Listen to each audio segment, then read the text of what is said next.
Very good morning everyone, all the students of class 11th and 12th. My dear students, today we are here to discuss about your writing section because we have read a lot of chapters in literature, but now today we are going to discuss about writing section, and the most important part of writing section is the letter, formal letter that is prescribed in the syllabus of class 11th and class 12th both.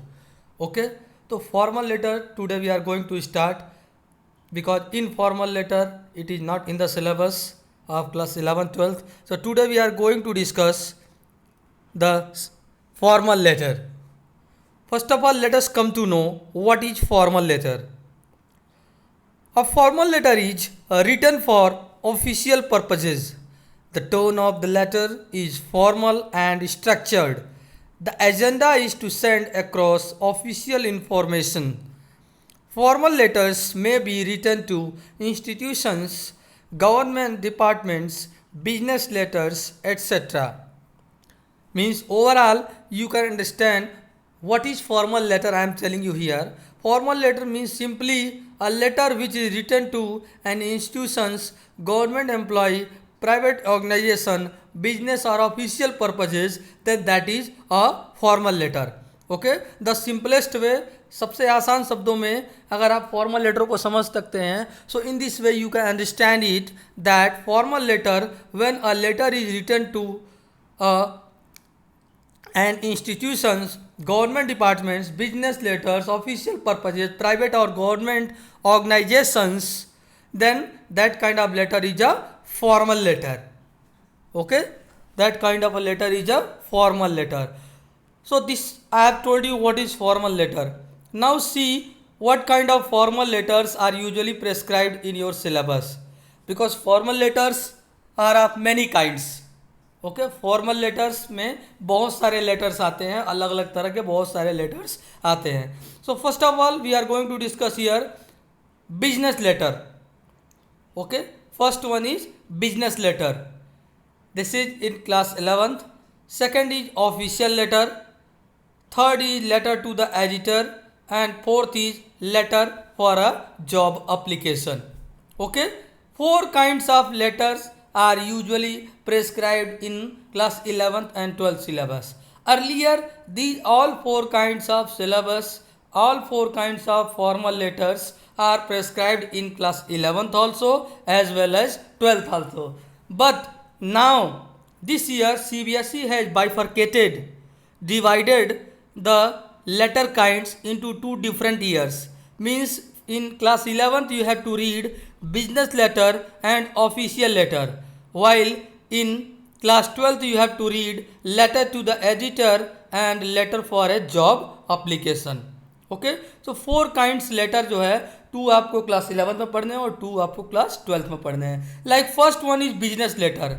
Business letter means whenever we are writing a letter for any business purpose or to any business organization, then that is a business letter. Second one is official letter. Officially we are writing any letter for any inquiry or for any other information, we are writing any letter, that is official letter. Third one is letter to the editor. Editor means letter to the editor of any newspaper. Whenever we are writing any letter to the editor of any newspaper for any complaint or for any other issue for concerning authorities, then we can say that is the letter to the editor of any newspaper, and this is in class 12th. And the last and fourth one, very important, letter for a job application.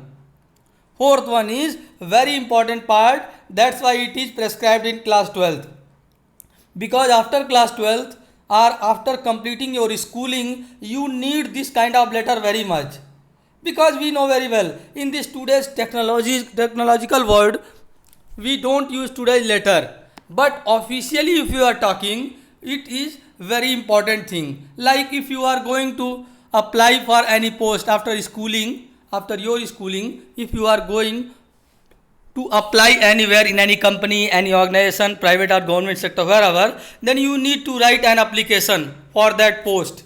Okay, so you must know how to write that kind of letter, how to write, how to apply for the post, how to attach your biodata or resume. Okay, that's why this kind of letter is prescribed in class 12th. So overall, four kinds of letter which we have to read: business letter, official letter, letter to the editor, and letter for a job application. Okay, formats of all these kinds of letter are same. Only fourth one, letter for a job application, you have to add one biodata or resume, that I will tell you later. Otherwise format of all these kinds of formal letters are same. Okay, now let us see the format, because format is very important. You know very well, this year the letter will be of 5 marks in class 11th as well as in class 12th. Earlier it was of 6 marks, but as board has made a lot of amendment in the syllabus, in the marking scheme, in the everything, that's why this year this topic letter will be of only 5 marks. And this 5 marks you can see that it is bifurcated into 3 parts: 1 plus 2 plus 2. Mean 1 marks for format, 2 marks for content and 2 marks for expression. Okay, ये 5 marks का जो आपका question है formal letter, ये 1 marks आपका format के लिए। It means अगर आप फॉर्मेट सही नहीं लिख रहे हैं, गलत लिख रहे हैं या इनकम्प्लीट लिख रहे हैं तो 1 मार्क्स आपका रिड्यूस हो जाएगा, या 1 में से हाफ मार्क्स आपका रिड्यूस हो जाएगा। 2 मार्क्स फॉर कंटेंट, कंटेंट कितना लिखते हैं, कितना अच्छा लिखते हैं, 2 marks depend on that content.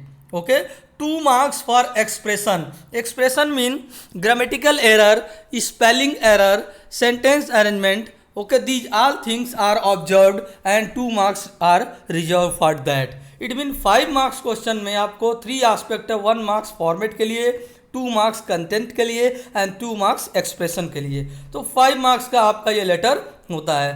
That's why I am telling you format is very important. Format mean how to write, how to manage the letter what you are going to write. Okay, तो format आपके लिए बहुत ही important है, ये letter को लिखा कैसे जाए। तो let us come to know now, see the format I am going to tell you.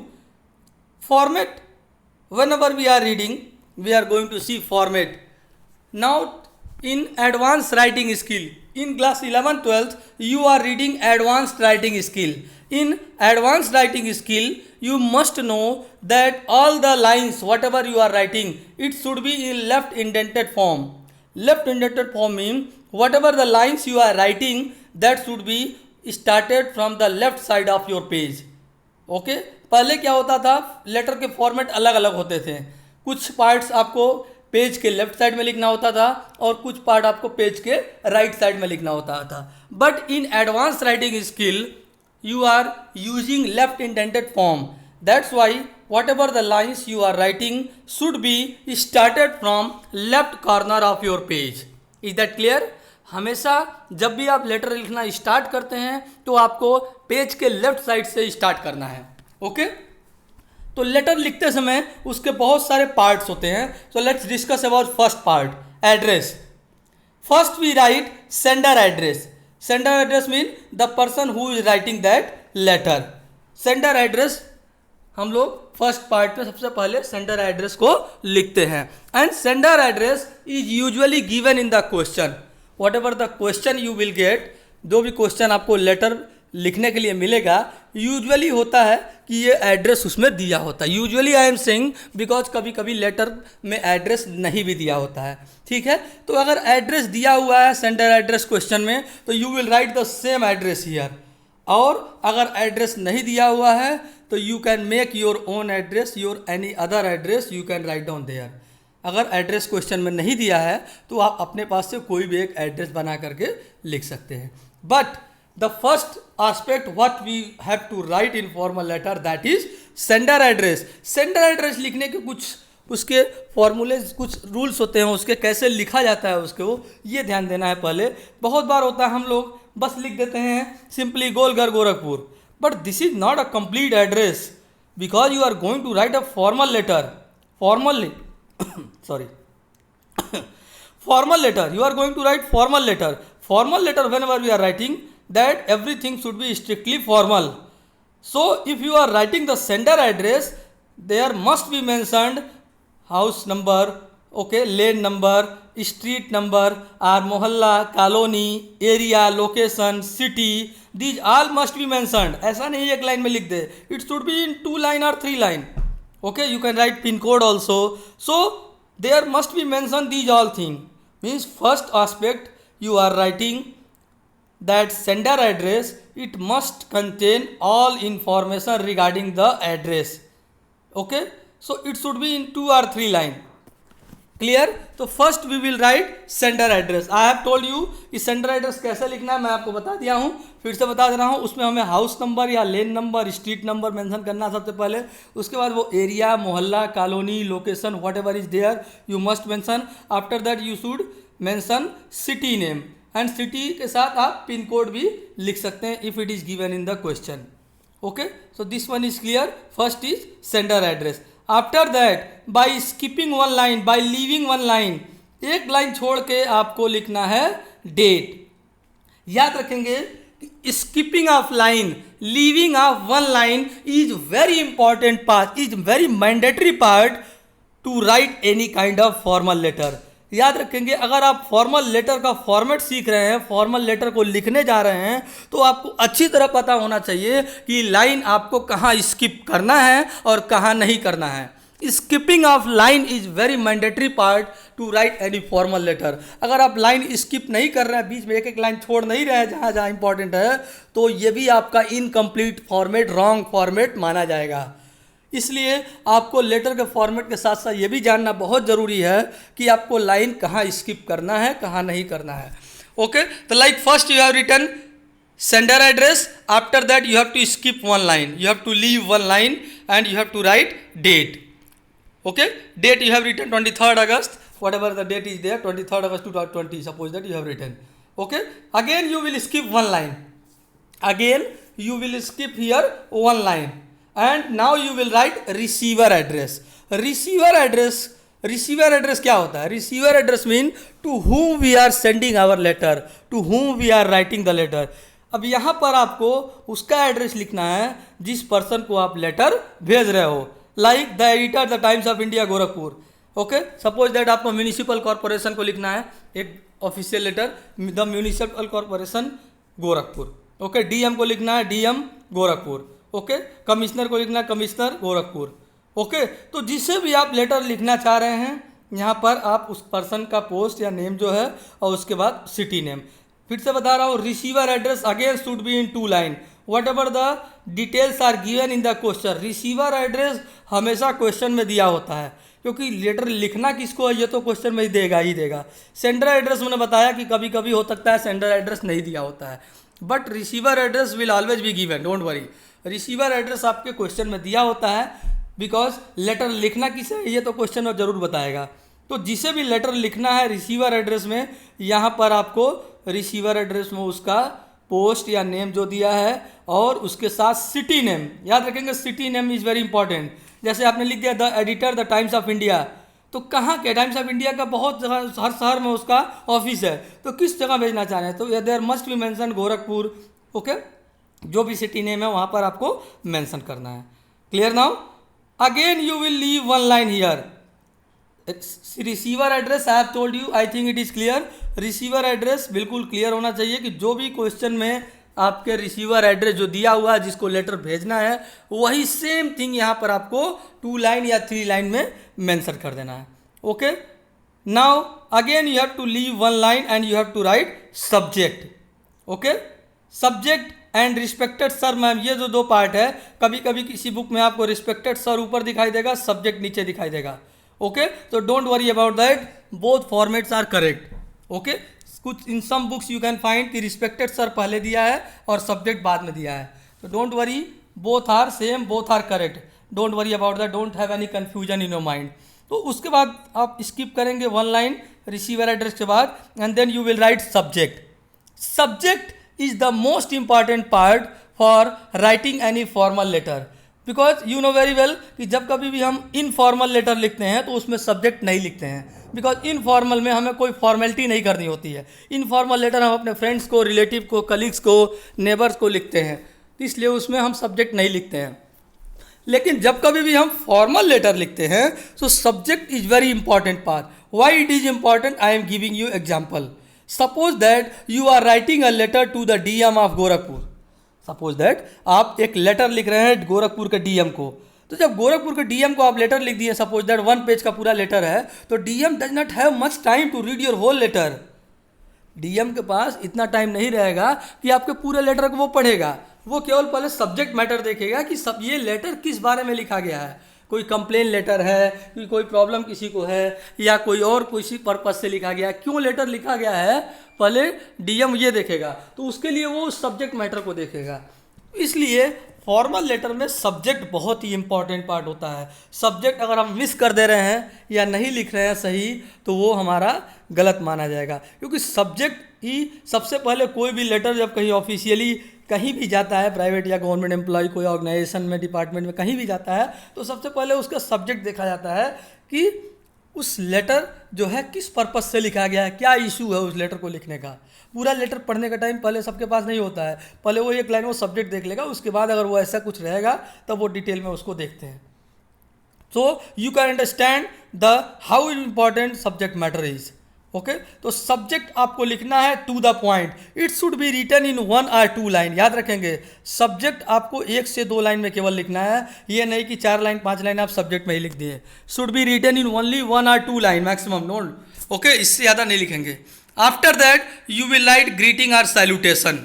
Greeting और salutation that is respected sir या रिस्पेक्टेड मैम, जो भी क्वेश्चन में दिया हुआ आपके। रिस्पेक्टेड सब्जेक्ट के बाद फिर आप एक लाइन स्किप करेंगे, एक लाइन छोड़ेंगे, and now you will right respected sir और रिस्पेक्टेड मैम।